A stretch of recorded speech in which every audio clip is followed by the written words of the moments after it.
इस कार्यक्रम के पुण्यार्जक हैं श्री जयेश जसवंत लाल शाह, श्रीमती रूपाबेन शाह, श्री अर्पित वखारिया, श्रीमती अदिति वखारिया, कियारा वखारिया, जियान वखारिया, कुंजन गांधी, ईशा गांधी एवं हतवी गांधी।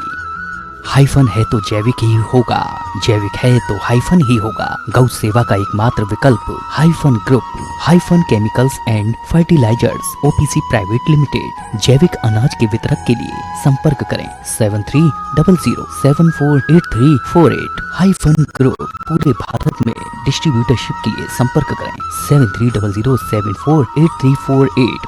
गुरु भक्त परिवार श्रीमान प्रमोद जैन, श्रीमती आजाद जैन, श्रीमान शैलेश जैन, श्रीमती शिल्पी जैन, सार्थक जैन, देवर्ष जैन, श्रेयांश जैन, श्रीमती गरिमा जैन, पुत्री मिश्का जैन, दुबई। श्री अनिल कुमार गोधा, श्रीमती सरोज गोधा, पुत्र पुत्रवधू श्री अमित गोधा, श्रीमती रचना गोधा, दामाद पुत्री श्री विक्रम टोंगिया, श्रीमती छवि टोंगिया, पौत्र पौत्री अर्शिया गोधा, अनन्या गोधा, आरफ गोधा, वाड़ी टोंगिया, वीर टोंगिया एवं समस्त गोधा परिवार, आगरा निवासी दिल्ली प्रवासी। जय श्री ओम नमः सिद्धेभ्यः सर्वमंगल मांगल्यं सर्वकल्याणकारकं प्रधानं सर्वधर्माणां जैनं जयतु शासनं। पंच परमेष्टि भगवान की, आचार्य श्री गुरुवर कुंद कुंद महाराज की, आचार्य श्री गुरुवर विद्यासागर महाराज की।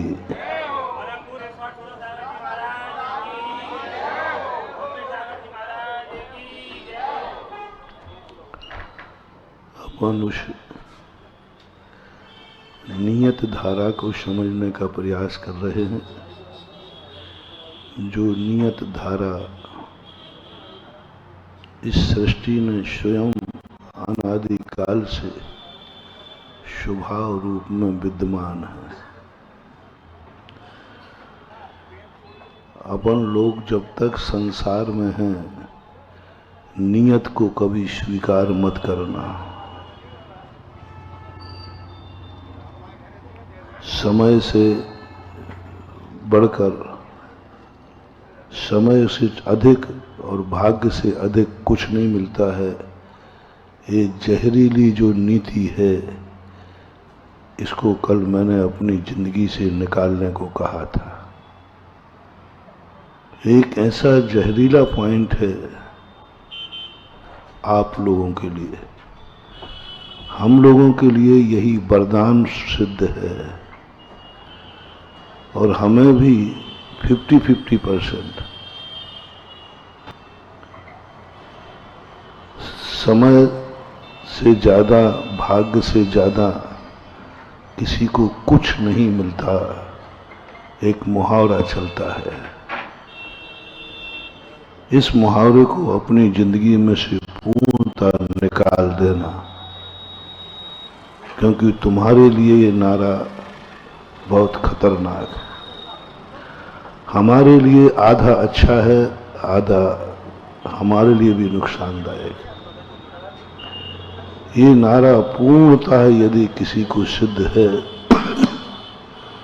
तो मात्र इस नारे के अधिकारी कोई है तो सिद्ध भगवान है, अरिहंत भगवान।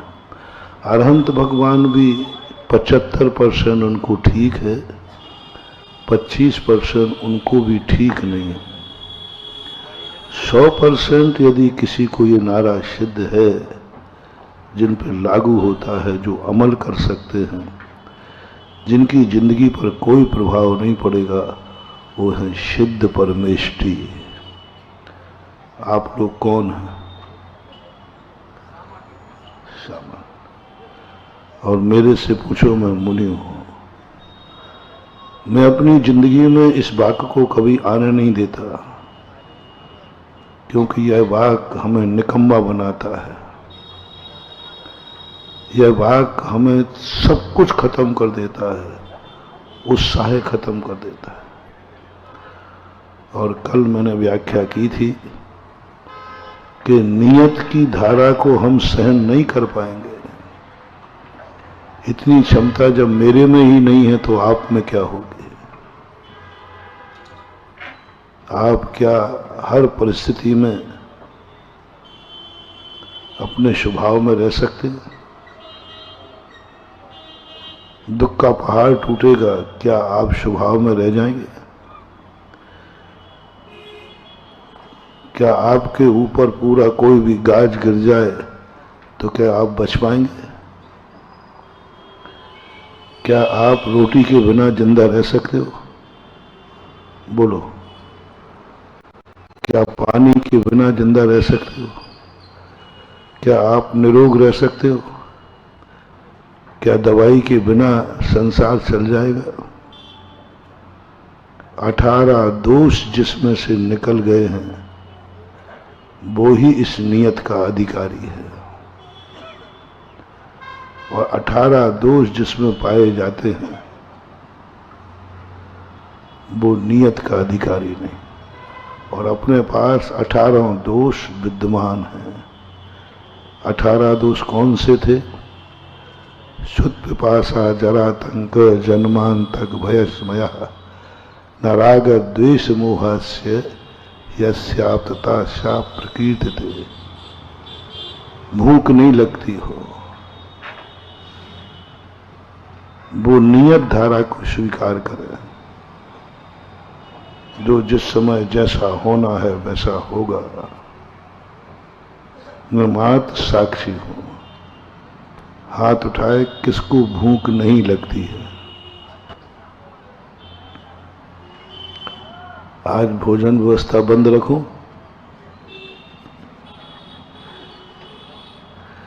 तुम्हारे साथ मैं भी कर लूंगा उपवास को, कोई बात नहीं। लेकिन फिर आज बंद होगी तो फिर बंद कभी खुलेगी नहीं। ऐसा नहीं बोलना कि नहीं आज का कर लूंगा महाराज उपवास, कल नहीं। वो तो फिर यहां तो एक बार जो चीज छूट गई वो छूट गई, दोबारा नहीं आना चाहिए। कैसे संभव है? कैसे नियत को स्वीकार करूं? नियत रोटी देने वाली नहीं है।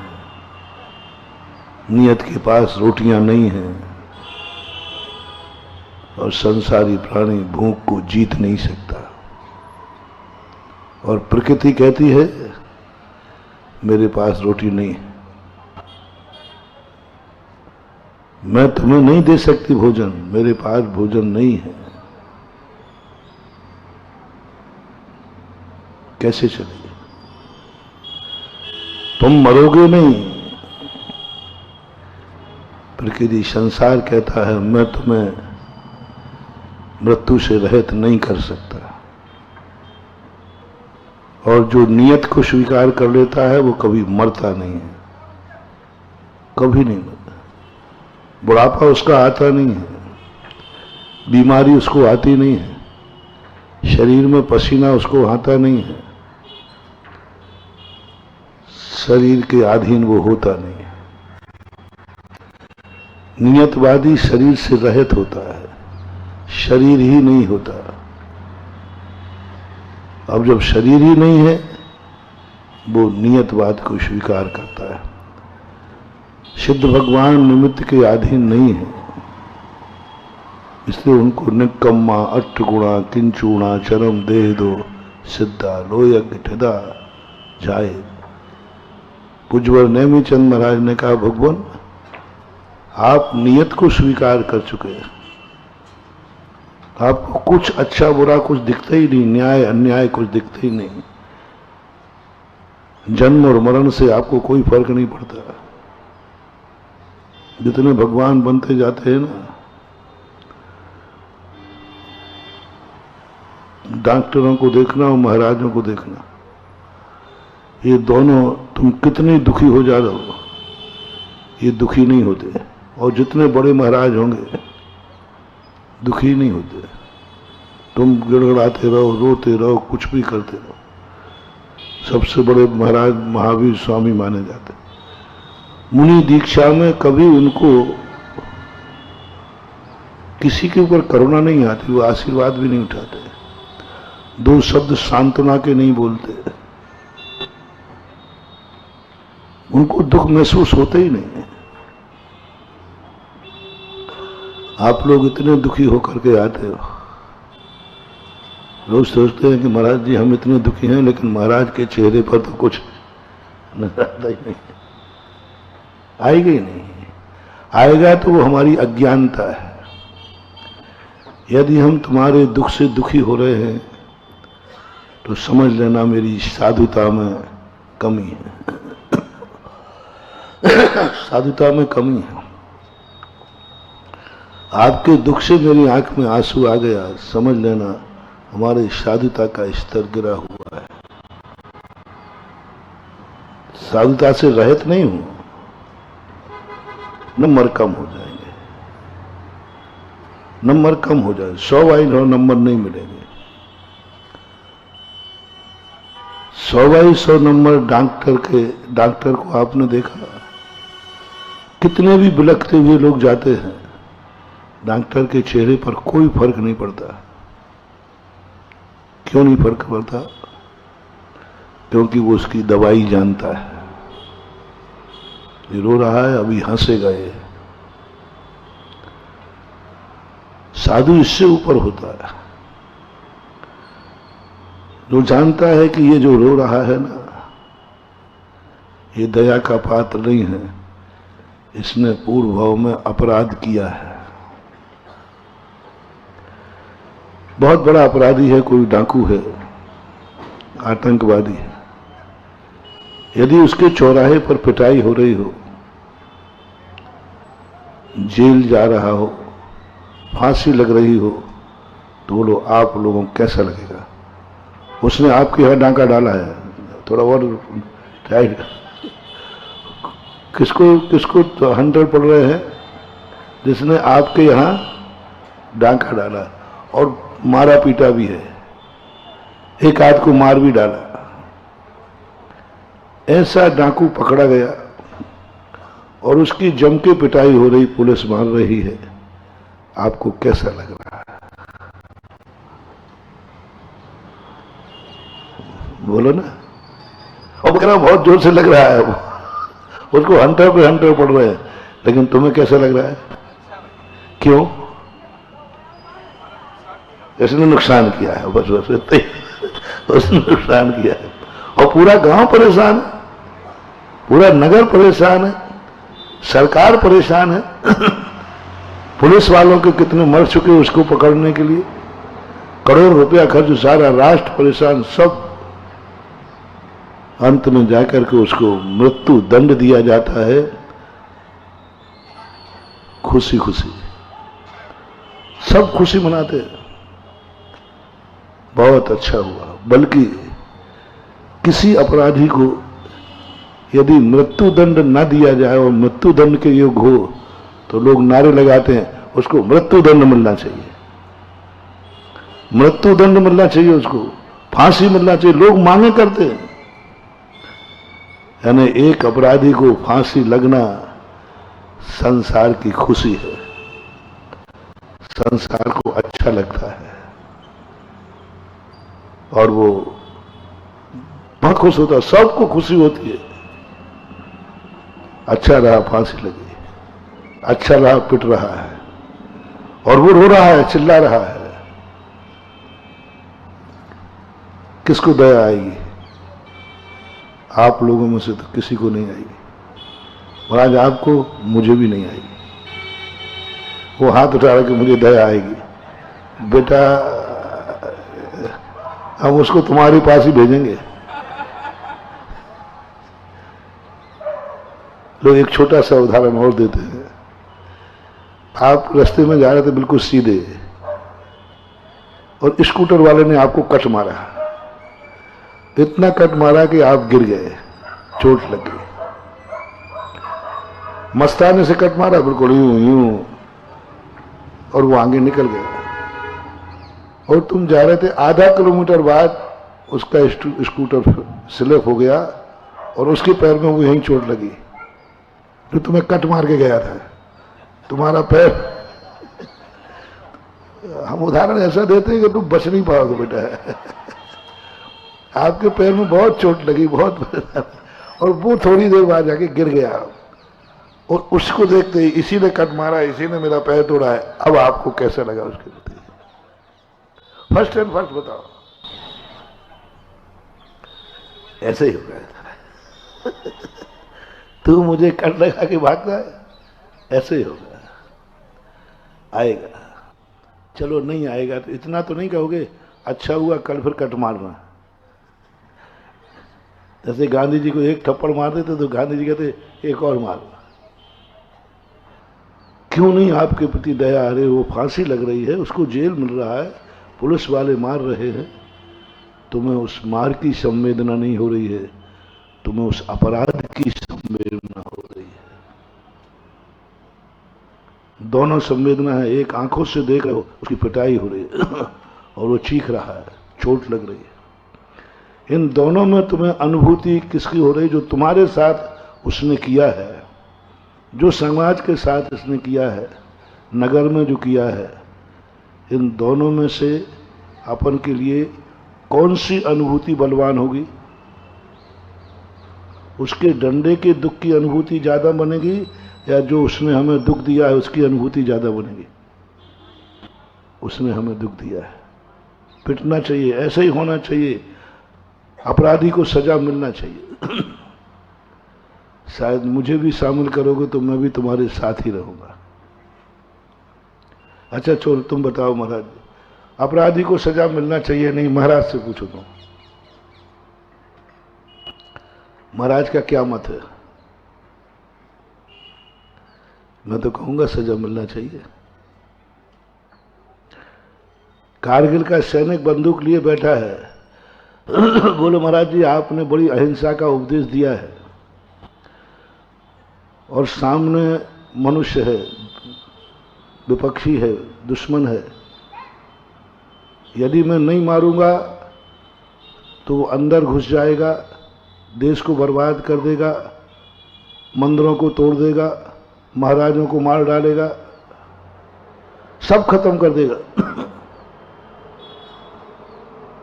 बस एक ही उपाय है, इसको मैं मार दूं तो महाराज बचेंगे, देश बचेगा, राष्ट्र बचेगा।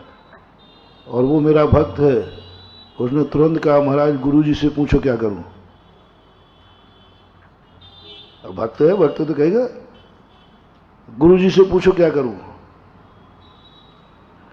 शास्त्र क्या सहमति देते? उसने पूछा क्या करूं मैं? नहीं मारूं तो देश मरेगा, मारूं तो एक की हत्या हो जाएगी। धर्म शास्त्र क्या कहते हैं?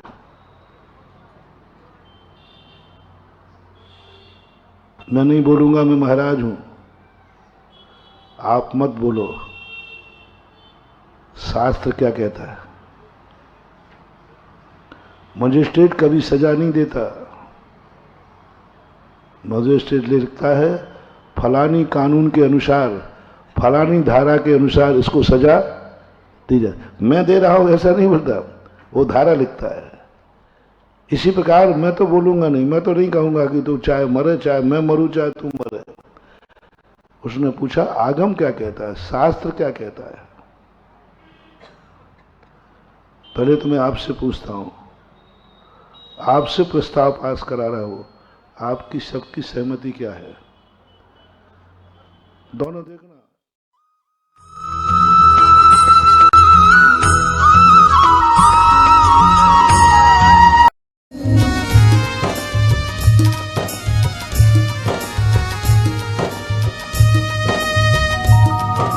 अक्सर पद मात्रा से दूषित जो कुछ कहा गया मुझसे, क्षमा करो प्रभु सो सब करुणा करी, उलझना हो भव दुख से।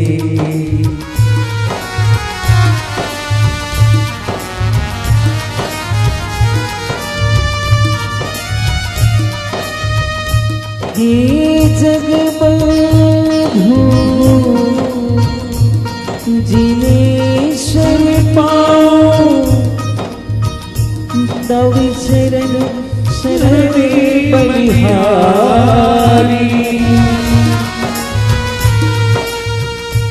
मरण समाधि सुत दुर्लभ हो हर मोक्षाक्ष सुबोध सुखदाई। दिव्य पुष्पांजलि में शांति भक्ति समाधि भक्ति प्रत्यय सरगम पूर्वी हम 9 बार नमोकार मंत्र का कायु सर्ग करिए।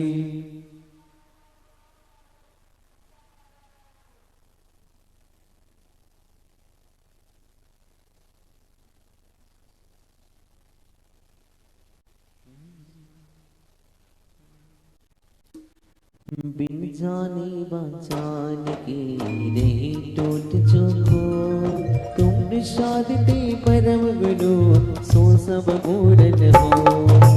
पूजन विधि जानो नहीं नहीं जानूंगा मान और विसर्जन हो नहीं क्षमा करो भगवान। मंत्रहीन धनहीन हो दियाहीन जिन दी क्षमा करो राखो मुझे ये चरण की सी श्रद्धा से आराध्य पर पूजे भक्ति प्रमाण। पूजा विसर्जन में करो सदा करो कल्याण। सिरजिन वर्ज की आशिका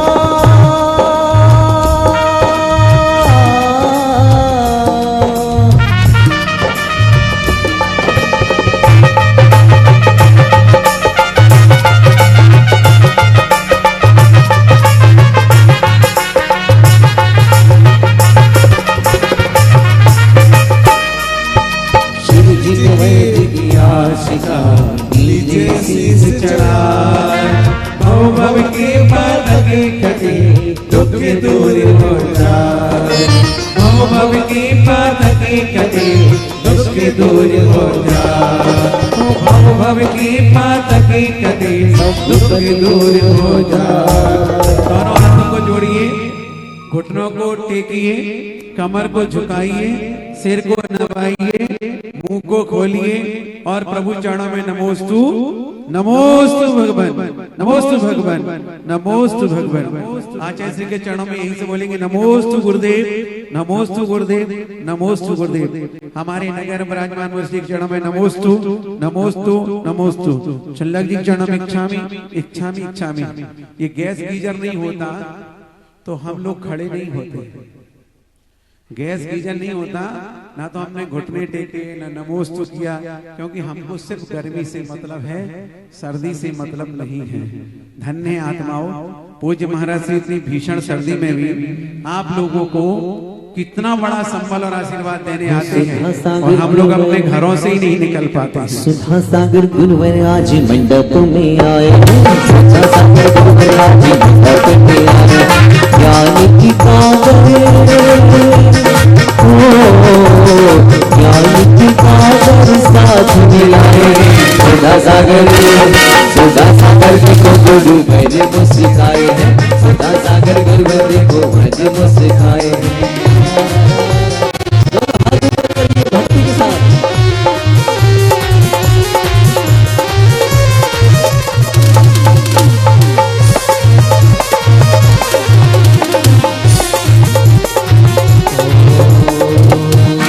चलिएगा, सुनो सुनो दोपहर का कार्यक्रम सुन लो। ठीक 12:15 बजे यहाँ से मंगलाष्टक शुरू होगा। महाराजा नावी राय का राज दरबार लगेगा। महाराजा नावी राय चिंता व्यक्त करेंगे और युवराज आदित्य कुमार का विवाह होगा। उनकी शादी सुनिश्चित होगी, बारात निकलेगी। बारात में पूरा हिंदुस्तान आमंत्रित है, क्योंकि सबको पत्रिकाएं भेज दी गई हैं ऑनलाइन संप्रेषण के द्वारा। वो सारे बाराती होंगे। यहाँ पर फिर विवाह होगा। 2 वधुएं आएंगी। कौन आएंगी? नंदा सुनंदा, उनका प्रवेश होगा। नाभी राय का बैराग होगा। आदिनाथ का राज्याभिषेक होगा। फिर 32,000 मुकुटबंद राजा आएंगे। आज के दिन जो राजाओं को भेंट नहीं दे पाए, जो महाराजा को भेंट नहीं दे पाए। दुनिया के नेताओं को कुछ भी देते रहना, लेकिन प्रभु आदिनाथ जिनके दरबार में भेंट समर्पण करने आएंगे वो बड़े भाग्यशाली होंगे। मैंने कल बोला था 5100 रुपए में एक एक राजा या एक एक रानी, जिनको भी नाम लिखाना लिखा देना, अन्यथा दोपहर में फिर तुम जानो तुम्हारा काम जाने। तीसरा भरत बाहुबली पात्र जिनको बनना हो, महाराज जी अभी आपको बताएंगे कि भरत बाहुबली का कितना बड़ा नियोग होता है। वो अपनी भावना व्यक्त करें। अब आप ऐसे आओगे तो कैसे काम होगा, जल्दी से बैठ जाएं। और मैं परम पूज्य महाराज जी के चरणों में आप सबकी ओर से अपनी ओर से बारंबार नम्र नमस्कार करते हुए प्रार्थना करता हूँ कि महाराज जी आज हमारा संसार दर्शन तक तो हमारा राग चलेगा, और जैसे ही बैराग दर्शन की प्रस्तुति होगी और हम सब लोग आपके चरणों में बैठ करके प्रभु की दीक्षा का सुंदर अवलोकन अपनी आंखों से करेंगे और अपने जीवन को धन्य करेंगे। परम पूज्य मुनि श्री के चरणों में कोटि सा नमन नमोस्तु के साथ निवेदन।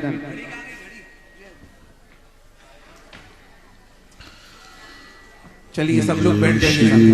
नमः सिद्धेभ्यः, जय श्री ओम नमः सिद्धेभ्यः, जय श्री ओम नमः सिद्धेभ्यः। सर्वमंगल मांगल्यम सर्वकल्याण कारकम प्रधानम सर्वधर्माणां जैनम जयतु शासनम। पंच परमेष्टि भगवान की, आचार्य श्री गुरुवर कुंद महाराज की, आचार्य श्री गुरुवर विद्यासागर महाराज की जय हो। बोलिए परम पूज्य जगत गुरु न्यायपति श्रवण मुनि पुंगव श्री सुधासागर जी महाराज की, समस्त आचार्य संघ की।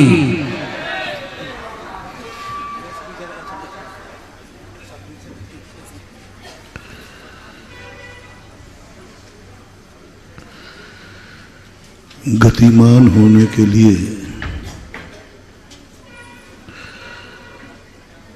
हमें स्वयं की ऐसी शक्ति जागृत करना होगी जो स्वयं अपने आप में वस्तु गतिमान होती रहे। शुद्ध दशा और सिद्ध दशा की परिणति ऐसी होती है जिसे हमारे शास्त्रों में लिखा है, परम पारणामिक भाव। परिणमन तो है लेकिन श्रुता है। परम पारणामिक भाव उसे कहते हैं जिसमें पर की अपेक्षा नहीं होती है, स्वयं प्रकट होता है, दूसरे निमित्त मिलाए नहीं जाते, वो अपने आप मिलते हैं। और एक बार परम पारणामिक भाव प्रकट हो जाता है फिर उसे किसी भी पर की जरूरत नहीं पड़ती। जैन दर्शन सारे दर्शनों से यहीं पर एक कदम आगे जाता है। सारे दुनिया के दार्शनिक अपनी गति, अपना अंत भगवान में विलय कर देते हैं, भगवान के सहारे हो जाते हैं।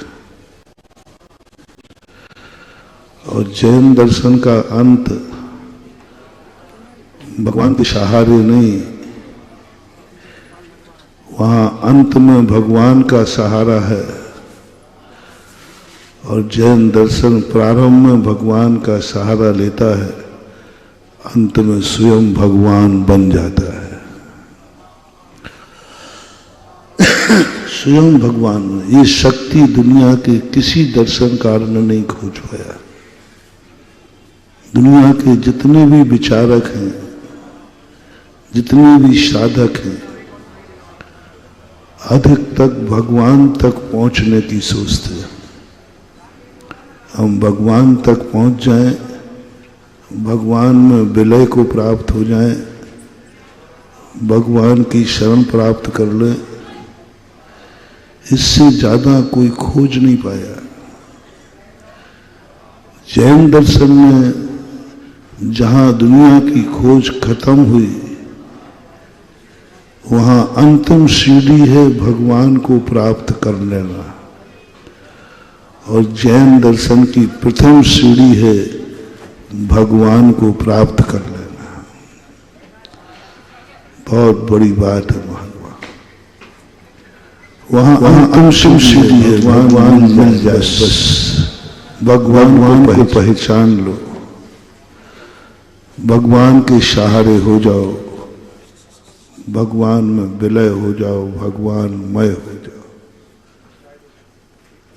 ये उनकी अंतिम सीढ़ी, वही उनका मोक्ष है। और जैन दर्शन की ये पहली सीढ़ी है कि तुम भगवान को पहचानो, भगवान में एकत्व की स्थापना करो। अंतिम सीढ़ी तो यहाँ की भगवान को प्राप्त करना नहीं है, भगवान बन जाना है। जैन दर्शन में ही मात्र भगवान बनने की शक्ति खोज की गई। किसी भी दर्शन में भगवान बनने की शक्ति नहीं खोजी। ये रसायन, ये प्रक्रिया, मैंने सभी दर्शनों को देखा। कोई भी दर्शनकार कितनी भी साधना तपस्या कर ले, भगवान बनने की विधि है ही नहीं, क्योंकि अद्वैतवाद में भगवान और भक्त की स्थिति बनती नहीं। मां जैन दर्शन की खोज थी, जो भक्त ही नहीं भगवान भी बना सकता है, बनाता है। आज ये पंच कल्याणक भक्ति की रही, भक्त से भगवान कैसे बने जाते हैं। एक संसार की तरह से व्यक्ति जन्मता है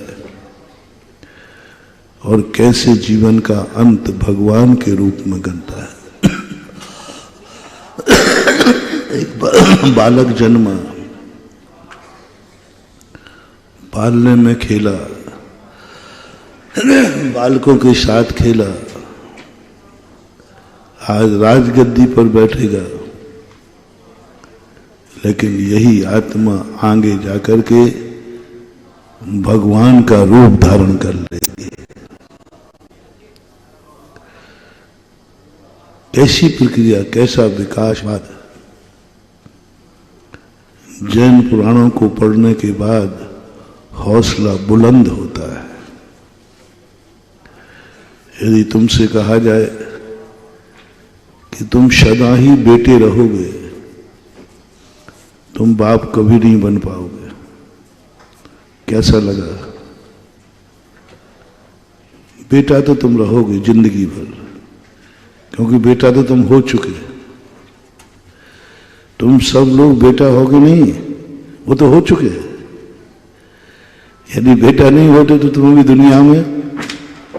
अब एक सूचना दी जा रही है, तुम कभी बाप नहीं बन सकोगे। तुम बेटी तो बन सकोगी, वो तो बन गई, लेकिन मां नहीं बन पाओगे। कैसा लगा? है? ग्रस्त हो ना, बोलो अच्छा नहीं लगेगा। और महाराज जी ये तो बिल्कुल गलत है। अरे भाई तुम बेटा तो बन गए हो। महाराज बोलो, बेटा बनने का आनंद ज्यादा है कि बाप बनने का? झूठ मत बोलना, झूठ बोले कौआ काटे। आप गृहस्थ हो, बताओ ना, बेटा बनने में आनंद ज्यादा है कि बाप बनने में?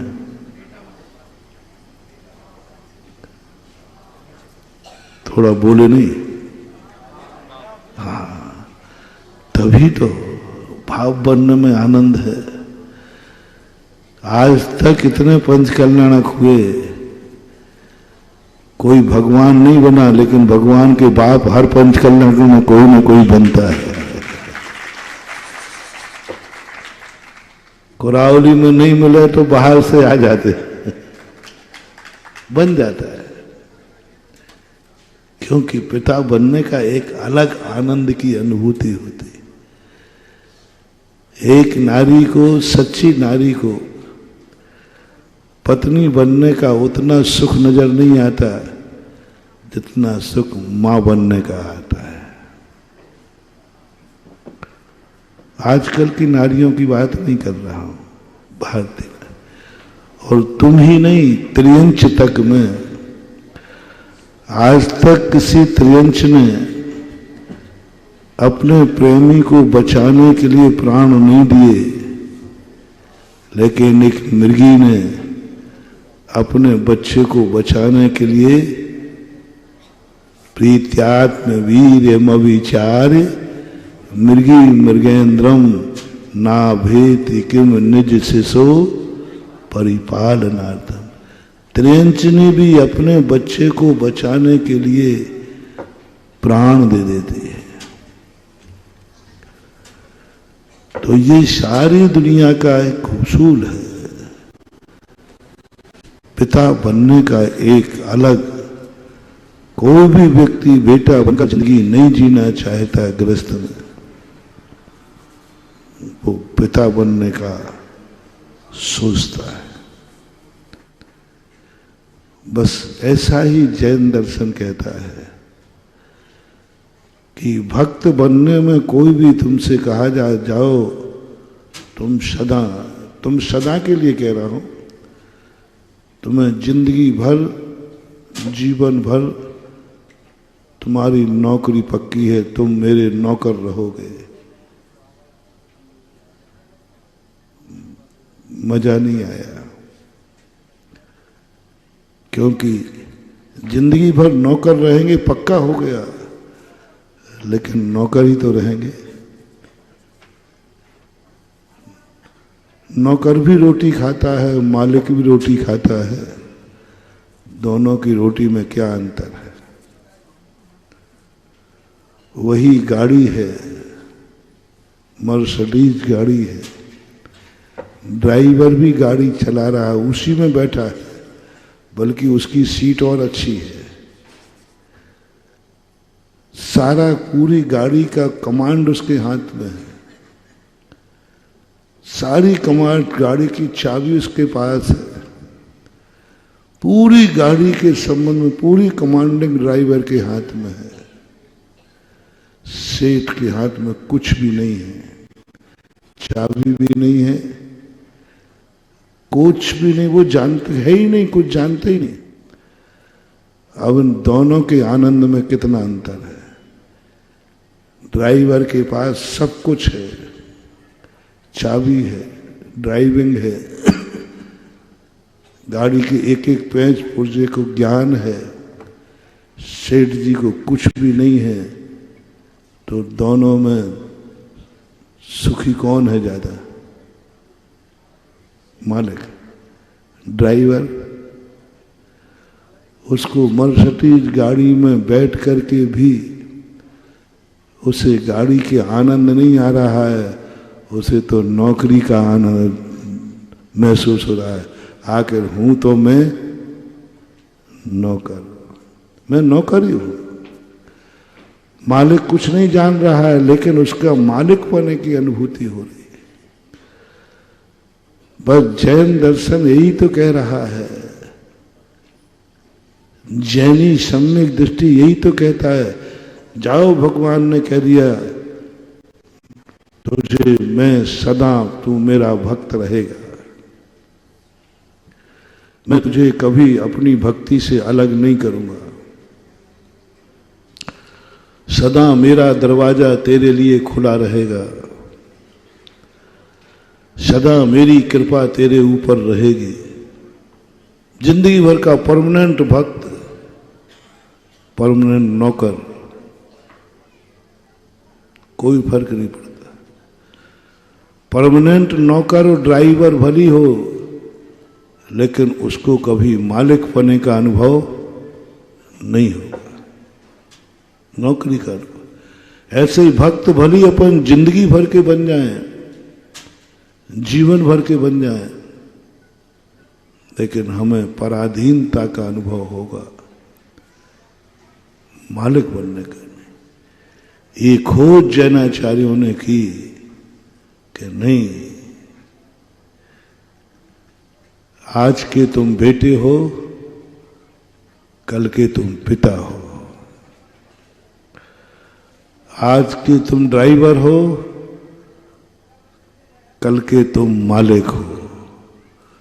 आज के तुम नौकर हो, और ऐसी प्रक्रिया अपनाओ कि नौकरा एक दिन मालिक बन जाए। बस ये ख्वाब हमें सजाना है। मैं सदा बच्चे लोग आते हैं पढ़ करके, बोले महाराज जी मुझे नौकरी का आशीर्वाद दो। मैं कहता भाई मैं नहीं दे पाऊंगा, ये गलती मेरे से नहीं होगी क्योंकि मैं जैनी हूं, जैन धर्म को जानता हूं। मैं कभी किसी को नौकरी का आशीर्वाद नहीं दे पाता, हाथ उठा देता हूं, खुशी नहीं होती, आनंद नहीं आता। लोग कहते महाराज आपके आशीर्वाद से नौकरी लग चुकी है और परमानेंट हो गई। वो पट्टा खुश है और मैं दुखी हूं। आखिर मेरे आशीर्वाद ने क्या चमत्कार, मुझे इस आशीर्वाद पर अच्छा नहीं लगता। तुम लोग कहते महाराज जी आपके आशीर्वाद से मैं इंटरव्यू देने गया, पास हो गया, नौकरी लगी, मेरी लगी। मैं सोचता हूं क्या मेरी साधना, क्या कुछ भी नहीं। आखिर भक्त को क्या बना पाया, क्या बना पाया? नौकरी तो बना पाया। ये कोई आशीर्वाद है क्या? ये कोई गुरुत्वपना है क्या? गुरु किस काम का जो मात अपने भक्त को नौकर अकेला बना पाया? गुरु तो वह है जो आज भली नौकर बन, कल वो मालिक बना देगा, उसका नाम गुरु। शिक्षक जितने होते हुए तुम्हें नौकर बना पाते क्योंकि वे खुद नौकर है। इस पंचम काल की बहुत बड़ी विडंबना है। शिक्षक कभी भी अपने व्यक्ति को मालिक नहीं बना पाते क्योंकि शिक्षक खुद नौकर है। पहले के लोग, पहले के जो पढ़ाने वाले होते थे वो शिक्षक नहीं होते थे, गुरु होते थे। गुरु वो होते हैं जो नौकरी तो कराते हैं लेकिन मालिक बनने के लिए।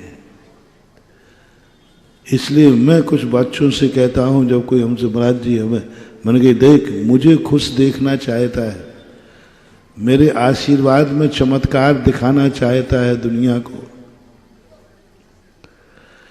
यदि तू मेरी महिमा बढ़ाना चाहता है, सच्चा चेला है तो ले, आज नौकरी का आशीर्वाद ले ले, लेकिन दृष्टि में रखना है कुछ दिन बाद मुझे खुद मालिक बनना है।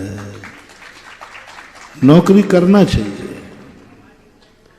दूसरों के अधीन होना चाहिए, दूसरे का सहारा लेना चाहिए, क्योंकि बिना नौकरी के व्यक्ति अनुशासन नहीं सीख पाएगा। पराधीनता बुरी नहीं है, लेकिन पराधीनता जीवन भर के लिए हो जाए ये अभिशाप कहलाती है। जैनी को नौकरी करना ही नहीं चाहिए,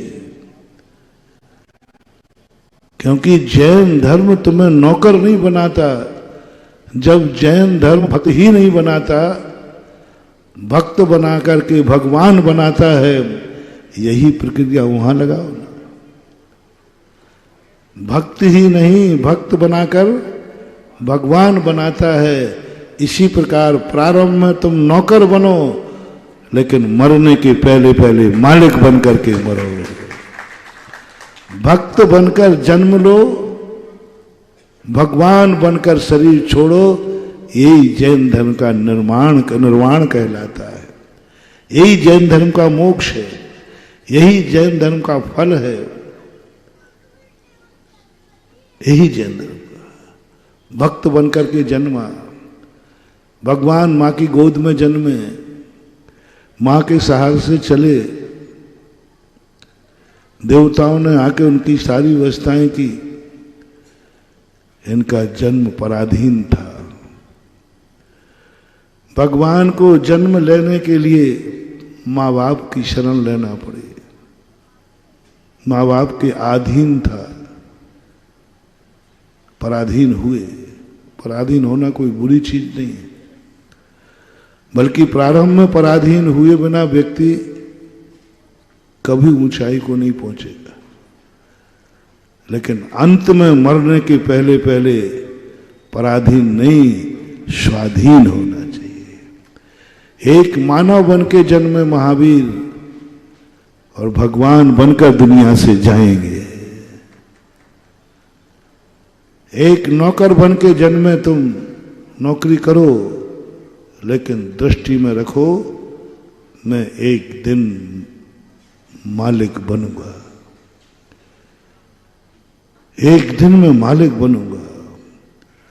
नौकर बनने में तृप्ति मत करो, चाहे भली कितनी बड़ी नौकरी क्यों ना हो,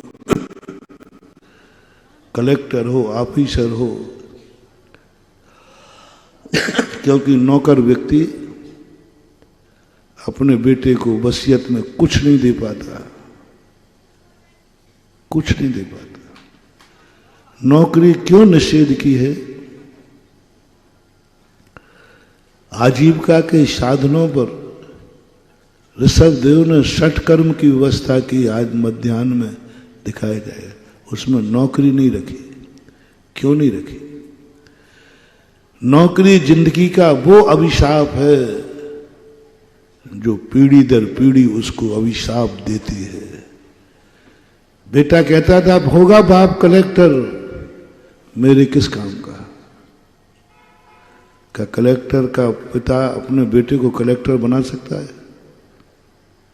कुछ नहीं बना सकता।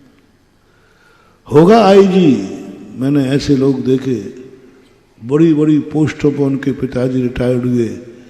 बेटे से पूछा, बेटा तुम बहुत भाग्यशाली हो कि तुम आईजी के बेटे हो, कलेक्टर के बेटे हो। तो वो कहता क्या खाक हूं बाप ही तरह, मुझे क्या मिला, मुझे क्या मिला, मैं तो आज क्लर्क ही नहीं बन पा रहा हूं। हर नौकरी करने वाले बाप को बेटा कोसता है, अभी नहीं, शुरू में नहीं, बाद। और मेरे बात तो ये है, नौकरी करने वालों को कभी बाप बनना ही नहीं चाहिए। संतान को जन्म देने नहीं चाहिए, क्योंकि उनको वो बेटा अभिशाप देगा, आज नहीं कल देगा। बेटा बद्दुआ देगा तुम्हें। मेरे बाप ने क्या दिया? कुछ भी तो नहीं दिया। था कलेक्टर, क्या दे दिया? ऋषभदेव ने कहा कि नहीं, बेटा को बाप का अभिशाप, बेटे का अभिशाप बाप को नहीं मिलना चाहिए। और जो सेठ होता है वो बेटे को कम से कम वह सब कुछ दे देता है जो उसके पास होता है। खेती करने वाला बाप है तो बेटे को क्या मिलेगा? खेत। व्यापार करने वाला है तो व्यापार, सब कुछ उसको जो उसके पास है सब दे देता है। तो बेटा कहता है क्या करूं, पिताजी के पास जो था वो सब तो दे दिया, जो था सब मुझे दे दिया, अभिशाप नहीं दे सकता, अभिशाप नहीं दे सकता।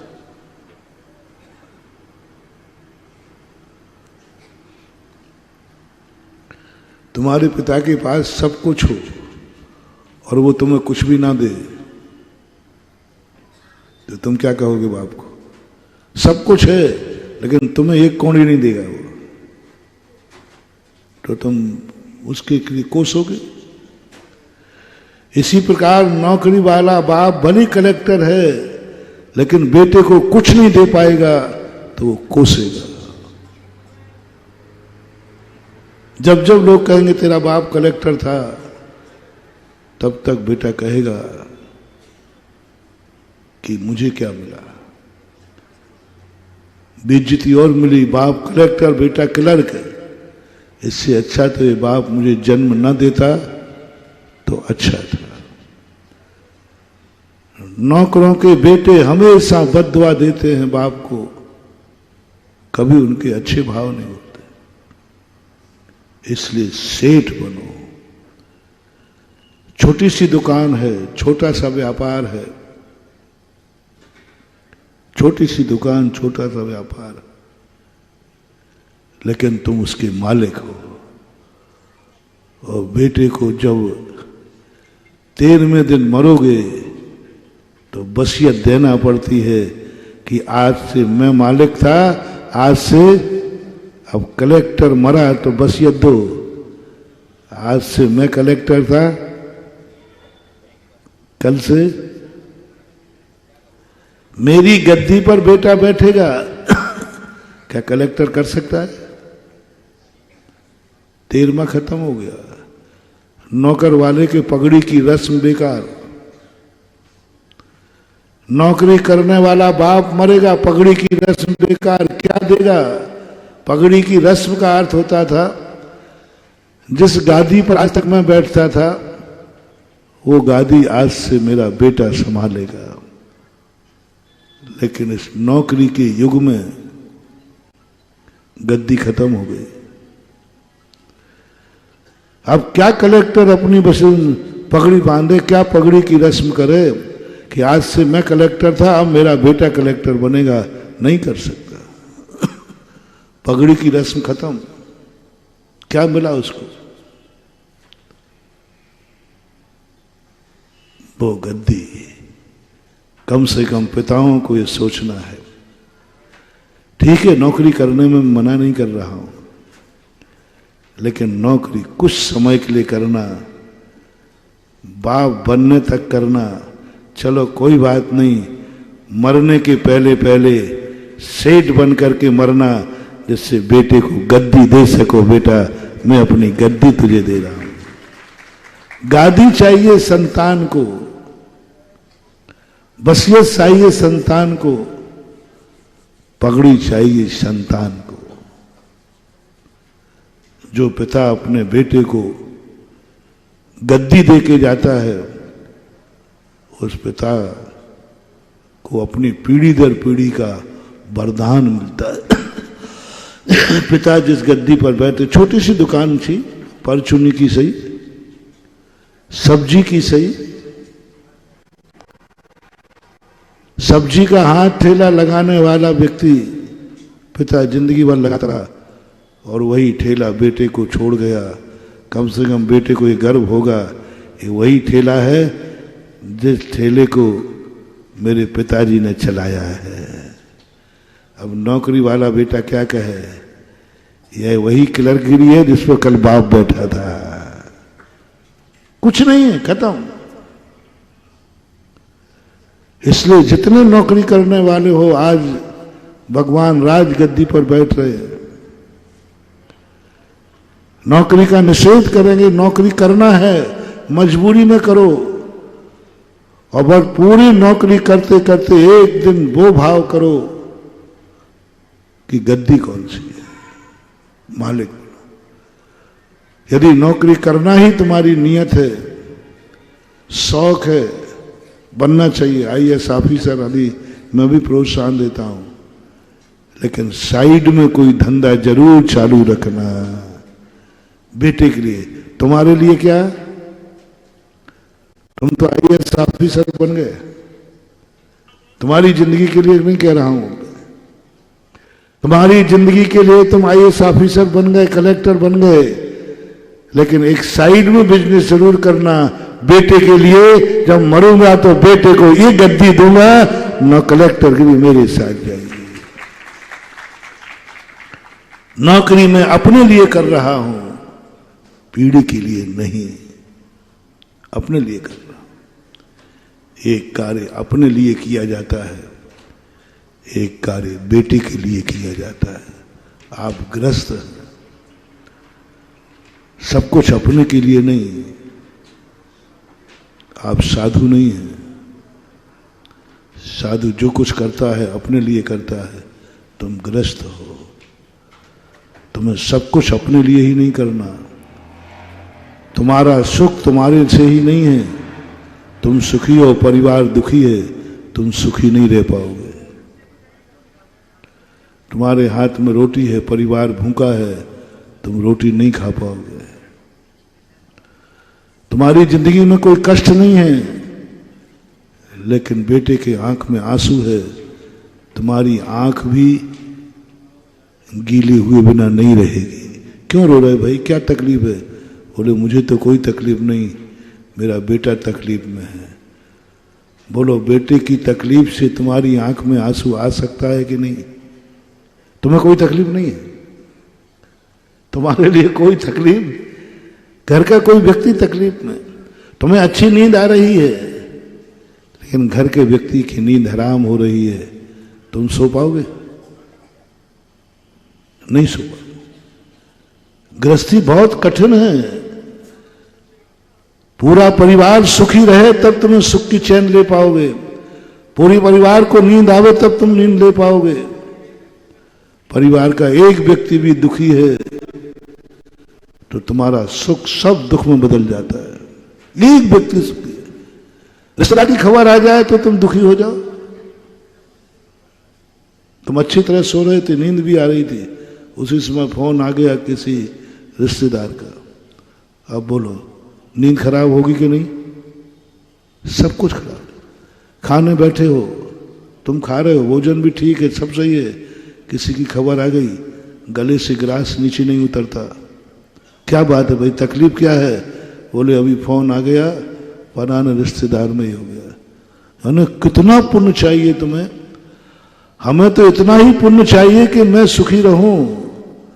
तुम्हें तो इतना पुण्य चाहिए कि पूरा परिवार सुखी रहे, तब तुम सुखी रह पाओगे। क्या गजब की विडंबना है तुम्हारी गृहस्थी में। हम तो दुखी जब होंगे जब मेरे लिए दुख आएगा। तुम्हारा दुख तो कैसा है? पूरे परिवार में एक व्यक्ति दुखी है तो तुम्हारा सुख सब बेकार है, तुम भी दुखी हो जाओगे। एक दुखी से परिवार दुखी, एक सुखी से परिवार सुखी। पूरा परिवार सुखी तब एक सुखी, और एक दुखी पूरा परिवार दुखी। दोनों तरफ लगाना। पूरा परिवार सुखी है, एक दुखी है, तो पूरा परिवार क्या हो गया? दुखी हो गया पूरा परिवार। और पूरा परिवार, और एक सुखी है, पूरा परिवार दुखी है तो भी, यानी तुम्हारे पास दुख और सुख दोनों तुम्हारे हाथ में नहीं है। तुम कितने ही पुण्य कमा लेना अपने सुखी बनाने का, जरूर नहीं कि तुम सुखी रह पाओगे, क्योंकि परिवार में कोई दुखी है। ऐसी स्थिति को आपको कितने क्वालिटी का पुण्य चाहिए, कितनी क्वालिटी का पुण्य चाहिए कि आने वाले वाला भी सुखी रहे। साधारण मत समझो महानुभाव। माता पिता बनना, एक बार मैंने 8 दिन प्रवचन दिए थे। माता पिता बनना कितना खतरनाक है, कितना अभिशाप है। बेटे को तुमने जन्म दिया लेकिन उसको सुख नहीं दे पाए, उसको वह नहीं दे पाए जो तुम्हारे पास था। बहुत खतरनाक अभिशाप लगता है। तुम तो कलेक्टर बन गए, तुम तो ऑफिसर बन गए, बेटे का क्या होगा? उसको क्या दे पाओगे तुम? ये पहले सोच लेना। पहले सोच लेना, पिता बनने के पहले, मां बनने के पहले सोचना कि हम बेटे को क्या दे पाएंगे, हमारे पास क्या है जो मैं दे सकता हूं। जन्म नहीं, जन्म तो पशु भी दे देता है, जन्म तो पापी भी दे देता है, जन्म तो बलात्कारी भी दे देता है। देखो जीवन हम क्या दे पाएंगे इसके पास? मेरे पास है क्या? पूज्यवर जिनसेन स्वामी महापुराण,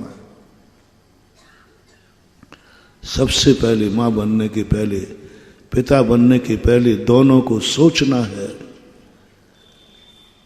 कि बेटे को हम क्या दे पाएंगे, क्या है तुम्हारे पास, क्या है।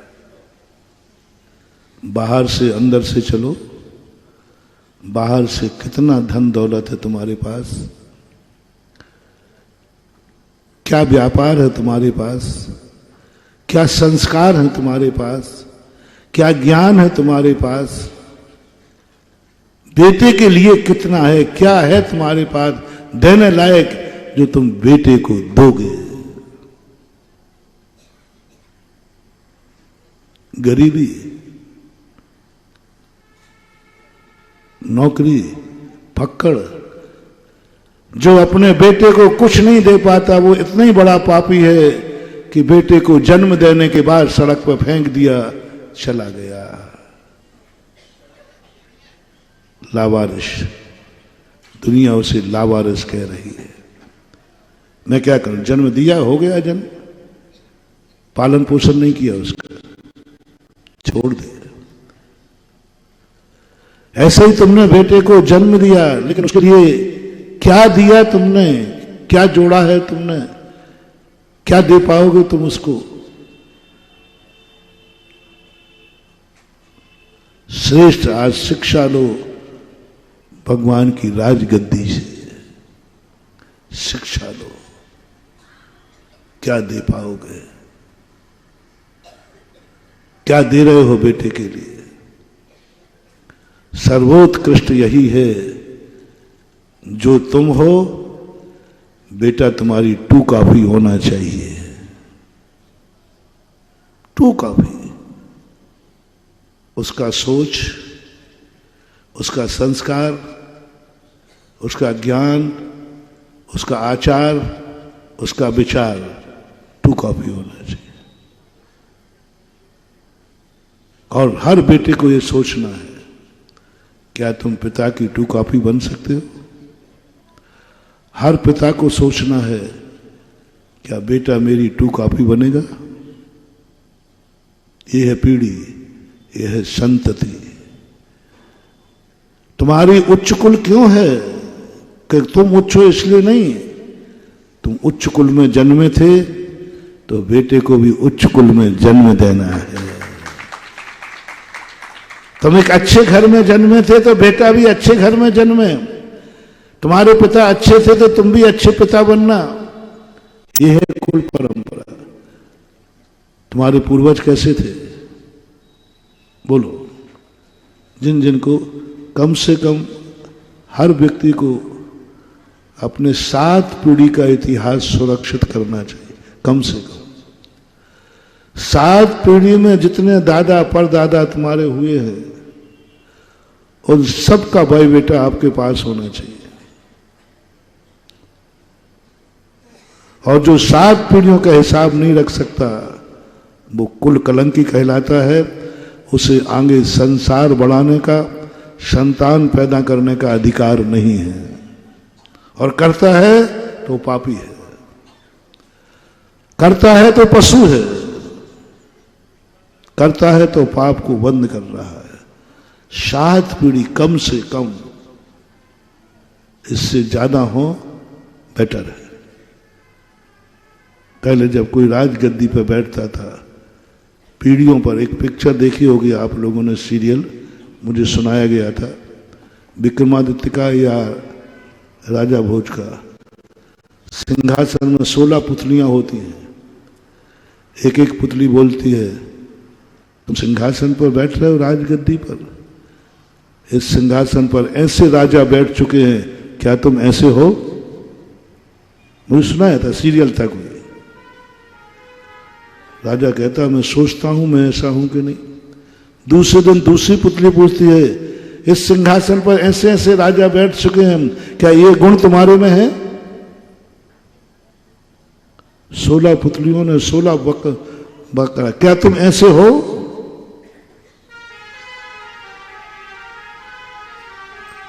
सैकड़ों पीढ़ियां याद होना चाहिए। अभी जयपुर में एक राज्याभिषेक हुआ राजा मान सिंह की, 300 पीढ़ी बांची गई। जब उनका राज्याभिषेक हुआ तो वो जो ने 300 पीढ़ियां बताया कि हमारे 300 पीढ़ी पहले इस वंश में राजा राम हुए थे, उनका वंश है हम। ओह, 300 पीढ़ी का पेपर में आया पूरा। 300वीं पीढ़ी का राज्याभिषेक था। कितनी पीढ़ी का? 300वीं पीढ़ी। अब 300वीं पीढ़ी लगाई तो कुछ तो हिसाब आया। 300 कब आएगा? जब एक आएगा। एक आएगा तब तो 300 आएगा। तो उन्होंने एक किसको माना? रामचंद्र जी को। और कहा गया सोच लो, ये वंश, ये अंश, ये खून, ये गद्दी, इस गद्दी पर एक दिन राजा राम बैठे थे। क्या तुम ऐसे हो? अब राजा राम की गद्दी पर बैठते ही, नाम मिलते ही थोड़े परिणाम बिगड़े भी तो हिल जाएगा व्यक्ति। अरे मैं किस गद्दी पर बैठा हूं। आप गृहस्थों के लिए जितना बड़ा आदमी हो उतनी ही उसको पीढ़ियां याद रहना चाहिए। राजा को सैकड़ों पीढ़ियां याद रहना चाहिए कि सिंहासन पर कैसे कैसे राजा बैठे हैं। लेकिन तुम राजा नहीं हो, तुम प्रजा हो, जनता हो। तुम्हें 7 पीढ़ी का ज्ञान हर जैनी को होना चाहिए। 7 पीढ़ी माता के पक्ष की, 7 पीढ़ी पिता के पक्ष की। ननिहाल की 7 पीढ़ी का पता होना चाहिए। तुम्हारी माँ जिस कुल से आई है, उसकी माँ कहाँ से आई थी, उसकी माँ कहाँ से आई थी, उसकी माँ कहाँ से आई थी, उसकी माँ कहाँ से आई थी। मामा, शादियों में पहले मामा नानाओं का, पीहर का भी संयोग होते थे, कुछ दस्तूर होते थे जो मामा ही करता है। ममेरा भाई, कोई सामान भी लाते हैं तो कुछ पद ऐसे होते हैं जिनको अलग से लाना पड़ता है। मायरा, मायरा, मामा के यहाँ का आने वाला मायरा। क्यों भाई, और कोई क्यों नहीं रख सकता मायरा? ये मायरा बता रहा है कि हम कुछ लेके आए हैं, मेरा भांजा जन्मा है, भांजी जन्मी है। 7 पीढ़ी उधर की याद रखो और 7 पीढ़ी पितृपक्ष की याद रखो। इन 7 पीढ़ियों के संस्कार, 7 पीढ़ियों में लोग कैसे कैसे रहे हैं, उनका हिसाब बेटे को बताओ। मेरे दादा पिता कैसे थे, उनके दादा कैसे थे, 7 पीढ़ी। महाराज आप कौन से जमाने की बात कर रहे हैं पता नहीं। आज तो हमें दादा ही का पता नहीं कि दादा थे या नहीं थे। हम आज का मूर्ख तो बाप को ही भूल जाता है, और हम कहाँ ले जा रहे हैं तुम्हें। अब क्या करें। ये आज का सिंहासन ही उस पीढ़ी का है जिसमें सैकड़ों पीढ़ियां याद रखी जाती है, जो वसीयत में देते हैं। और बेटे से कहा जाता, बेटा हम इस वंश में तुझे जन्म दिया है, ऐसे ऐसे पिता हो चुके हैं, क्या तुम वैसे हो? चलो जिस जिसको अपने अपने पिता पीढ़ी याद हो, चलो मैं थोड़ा कंसेशन करता हूं। जिस जिसको जो पीढ़ी याद हो। कितनी पीढ़ी याद है बाबू, तो बता दे सब। कितनी पीढ़ी याद है? दादाजी की याद आना जी, नाम भी पता भी उनकी भी दी। 4 पीढ़ी है तारा, 5 पीढ़ी। 5 पीढ़ी के दादा का नाम पता है? दादाजी के नाम पता है? वो कैसा करते थे, कैसा सुबह कब उठते थे, क्या खाते थे, क्या धंधा करते थे? अरे नाम अकेले था क्या? अरे पागल कहीं का। नाम अकेले से क्या होने वाला? नाम तो तू कहीं भी पूछ लेगा। पूरी दैनंदिनी आपको जिस पीढ़ी का नाम याद हो, उस पीढ़ी की आपके, चलो जिस जिसको जो जो याद हो, उस पीढ़ी के उन दादाजी की 24 घंटे की चर्या क्या थी?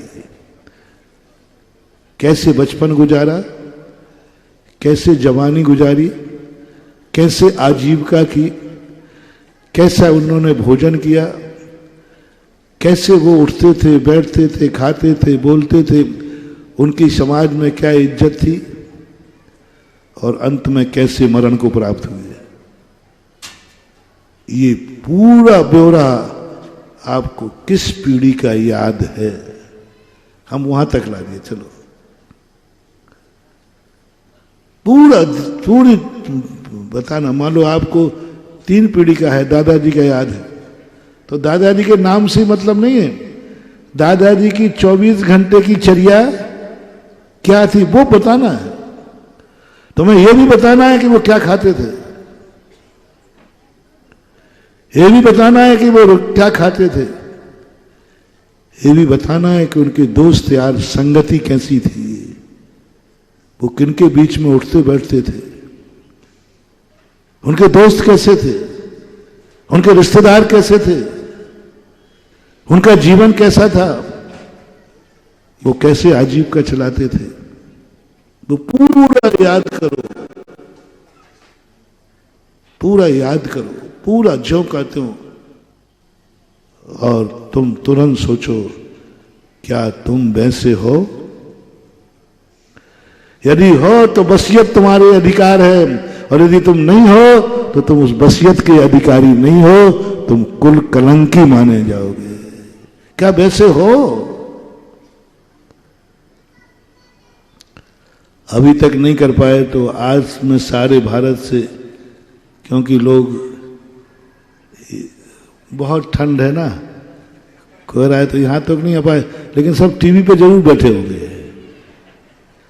जो जो सुन रहे हैं, कम से कम आज के बाद तो अपनी 24 घंटे की दैनंदिनी, पिताजी जिंदा हो तो वो अपने पिताजी की दैनंदिनी बना करके पोते को, अपने बेटे को दे के जाए कि मेरे पिताजी ऐसे थे और मैं ऐसा हूं। मान लो दादा की याद है तो दादा की बना लो, जहां से शुरू करो, कम से कम आज से शुरू करो कि तुम्हारे दादाजी कैसे 24 घंटे, पूरी एक डायरी लिखो। धन दौलत के साथ साथ वो डायरी भी वसीयत में देना, किसको बोलते हैं वंश परंपरा। माँ भी दे, चलो जो नानी जिंदा है तो नानी अपनी माँ की बात बता दे, मेरी माँ ऐसी थी। और जब बेटी विदा होवे तो वो डायरी दे दे, बेटी जिस वंश में तू जा रही है कल तू भी माँ बनेगी, ले तेरी माँ, माँ की माँ, माँ की माँ कैसी थी एक डायरी में लिखी है, वैसे ही तो ससुराल में जाकर के मैं भी किसी की बेटी थी, मेरी माँ कैसी थी, और आज मैं उस माँ की 2 कॉपी हूं। मेरी माँ थी, नानी बोलेगी मेरी माँ थी, और मेरी माँ बिल्कुल जो दिन 24 घंटे की क्रियाएं करती थी, जो नेचर था, 2 कॉपी हूं मैं, वैसे ही हूं मैं। ले मैं तुझे डायरी देती हूं, ससुराल में तू जा रही है, मैं भी ससुराल में आई हूं, मेरी 2 कॉपी बन करके वहां रहना, मेरे आचार विचार को संभाल के रहना। ये कहलाता है। ये दावा कर सकती है क्या मां? क्या तुम्हारी नानी दावा कर सकती है? तुम्हारी मां की मेरी बेटी ऐसी है जैसी मैं हूं। जाके देख लीजिए, जिस प्रकार मैंने इस कुल को संभाला है, आज मेरी बेटी भी उस कुल को संभाल रही है। दोनों में कोई अंतर नहीं आएगा, जैसे फोटोकॉपी होती है। फोटोकॉपी बनना है संस्कारों। एक बार की एक घटना थी, मंदिर में आप लोगों की महिलाओं की तो आदत ही है, मंदिर में यहाँ वहाँ की बातें नहीं करें तो महिला क्या की। तो ऐसे ही कार्यक्रम चल रहा था और ऐसी महिलाएं अक्सर कर मैं अपनी जो स्टेज है ना महिलाओं की तरफ नहीं लगवाता।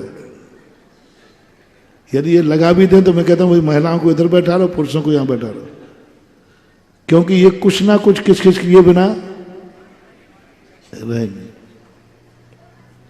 पर एक दिन ऐसा फंस गया, तो उधर स्टेज लगी थी, महिलाएं ऐसी कुर्सियों बैठी थी। एक महिला पूछा थी, एक महिला से पूछा, भाई जी तुम्हारी बिटिया है सुना है? बोले है। तो कैसी है? अब देखना विधान चल रहा है और सगाई पक्की होने वाली है। गॉड गिफ्ट है इनको, ये सब कर लेती हैं, रिश्तेदारी भी निकाल लेंगे, विधान भी कर लेंगे, महाराज का प्रवचन भी सुन लेंगे, सब कहते गॉड गिफ्ट होती है इनको। अब कायदा से तो मुझे उनको उठाना चाहिए या मुझे उठना चाहिए, लेकिन मुझे थोड़ा सा जो चीज मैं नहीं जानता हूं उसकी जानने की रुचि होती है, जानने तो सही क्या होता है।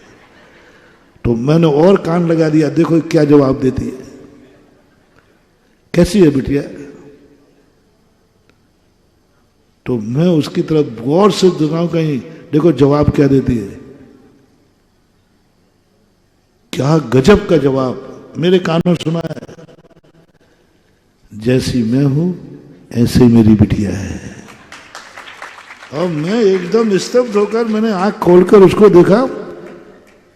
मैंने कही इसको शादी करना है बिटिया से और ये कह रही जैसी मैं हूं। ये तो क्या वो बिटिया भी बूढ़ी है क्या?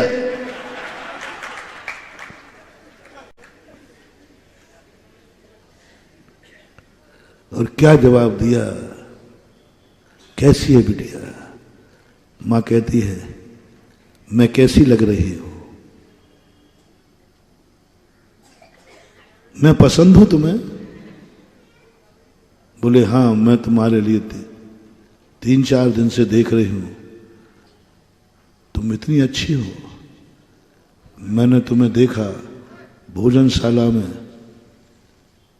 तुमने कुछ भी अभक्ष नहीं खाया। मैंने सुना तुम बाजार का कुछ भी नहीं खाया तुमने, और तुम्हारी पूजन भक्ति मैं देख रही हूं 3 दिन से। तुम्हारा खान पान देखा मैंने, तुम्हारा रहन सहन देखा मैंने सब कुछ तुम्हारा देखा। तो वो माँ क्या कहती है, मैं पसंद आई कि नहीं? बोले तुम पसंद आई हो इसलिए तो पूछ रहा हूं। तो बस जैसी मैं हूं ऐसे ही मेरी बेटी है। बस फर्क मात्र उम्र का है, आचार और विचारों का कोई फर्क नहीं। यदि मेरा आचार विचार पसंद है तो बेटी का भी आचार विचार यही है, बस उम्र का फर्क है। मैं मां हूं, वो बेटी है, बाकी कुछ भी नहीं। निस्तब्ध रह गया। मैंने कहा ओहो, खार संसार की हर मां अपनी बेटी को ऐसा कह सके। बेटियों, हर संसार की हर बेटी से मैं कहना चाहता हूं, क्या ये अधिकार तुम अपनी मां को दे सकती हो कि मां कह दे कैसी है बेटी? बोले जैसी मैं हूं वैसी बेटी है। मेरे आचार और विचार में कोई अंतर नहीं है। मेरी बेटी, क्योंकि मेरी बेटी टू कॉपी है मेरे आचार विचार से मिलती है। मां को देख करके बेटी का रिश्ता पक्का करना, बोलो कितना अच्छा होगा और आज कितना खतरनाक होगा। और बेटी को देखकर मां को पहचानना और मां को देखकर बेटी को पहचानना, आज दोनों खतरे में हैं। और सही रूप से ऋषभदेव की राज्य परंपरा है, बेटी को देखकर मां का निर्णय करो और मां को देखकर बेटी का निर्णय करो। इसी का नाम है गृहस्थी।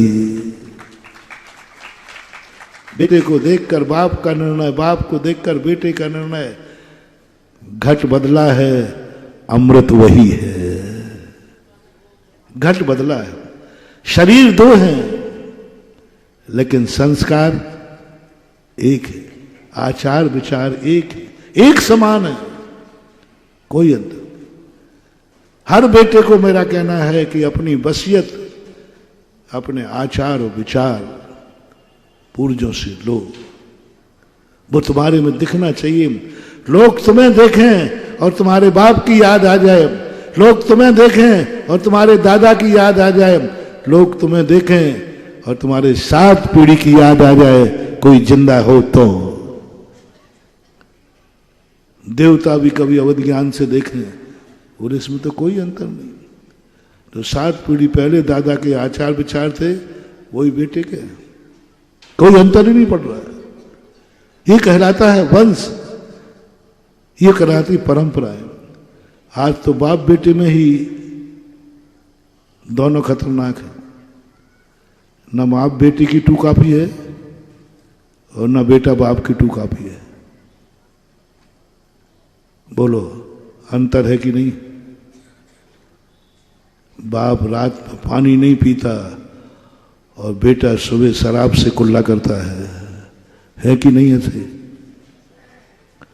बाप रात में पानी नहीं पीता और बेटा उठते ही शराब पीता है, क्या कॉपी करूं?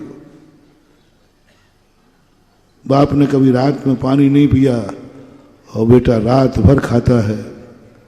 बाप ने कभी अभक्ष नहीं खाया और इसने भक्ष कभी नहीं खाता है, सदा अभक्ष ही खाता है। कहां है वो वसीयत? इसलिए मेरा पिताओं से पहले कहना है, कुछ अपने लिए नहीं, या तो ग्रस्त बनो मत, बन रहे हो कोई बात नहीं, तुम बेटे के लिए क्या कर रहे हो? तुम गुटखा नहीं छोड़ सकते तो मत छोड़ना। बाप बनने के पहले जितना खाना है खा लेना, अब नहीं खाऊंगा क्योंकि अब मैं पिता बन गया हूं, बेटे को ये जहर दे के नहीं जाऊंगा। बेटा संस्कार लेगा, मैं खाता हूं तो वो खाएगा। पिता बनने के पहले आपको हर बुराई वो छोड़ना है। लोगों ने पूछा महाराज बड़ों में कौन सी बुराई नहीं होना चाहिए? बहुत एक मोटिवेशन दे रहा हूं छोटा सा। जो कमी तुम अपने छोटों में नहीं देखना चाहते हो, बस वह तुम्हें जिंदगी में नहीं करना, इससे ज्यादा और कुछ नहीं। रिपीट करता हूं, जो बुराई तुम अपने छोटों में नहीं देखना चाहते हो, वो बुराई तुम अपनी जिंदगी से निकाल देना। जाओ, तुम्हें बाप बनने का अधिकार है, तुम्हें वसीयत का अधिकार है, पीढ़ी दर पीढ़ी का तुम्हें कभी अभिशाप नहीं लगेगा। आप बोलो, आप बेटा क्या नहीं चाहते हो? तुम्हारा बेटा कैसा ना हो, क्या क्या दोष ना हो बेटे में। बेटा शराबी हो, ओके करते जाओ। बेटा गुटखा खाने वाला हो, बेटा गाली बकने वाला हो, बेटा बुरे कर्म करने वाला हो, बेटे का मन बुरा हो, बेटे का वचन बुरा हो, बेटे की संगति बुरी हो, पर नोट करते जाना। तुम्हारे लिए नहीं कह रहा हूं, नहीं तुम तो खूब करना बेटा जो करना है। तुम अपने बेटे में क्या क्या दुर्गुण नहीं चाहते हो कि मेरे बेटे में, चलो आज मरु देवी के लल्ला का एक आशीर्वाद तुम्हें दिलाते हैं, तुम्हारा बेटा कैसा हो। कहते ना हर माँ का बेटा कैसा हो, बोलो। हाँ, तो आज तुम्हें देता हूं तुम्हारा बेटा कैसा हो, ये तुमसे ही निर्णय मांगता हूं। लिख के बताओ तुम्हारे बेटे में क्या क्या दुर्गुण नहीं होना चाहिए। चलो आज गारंटी कार्ड दे रहा हूं हर बापों को, जिनके नहीं हुए हैं वो तो और जल्दी कर ले। तुम्हारा बेटा कैसा हो, तुम्हारा बेटा कैसा हो, एक कल्पना करना। मरुदेवी ने की थी, ऐसे ही नहीं मिल गया। नाभि राय ने कभी की थी कि कभी मेरा बेटा ऐसा हो। 2 बेटों को जन्म देने के बाद भी, जो तुम्हारे यहां माता पिता बने ना, इनके 2 बेटे हैं, इन दोनों बेटे के पाने के बाद भी इनको शांति नहीं मिली।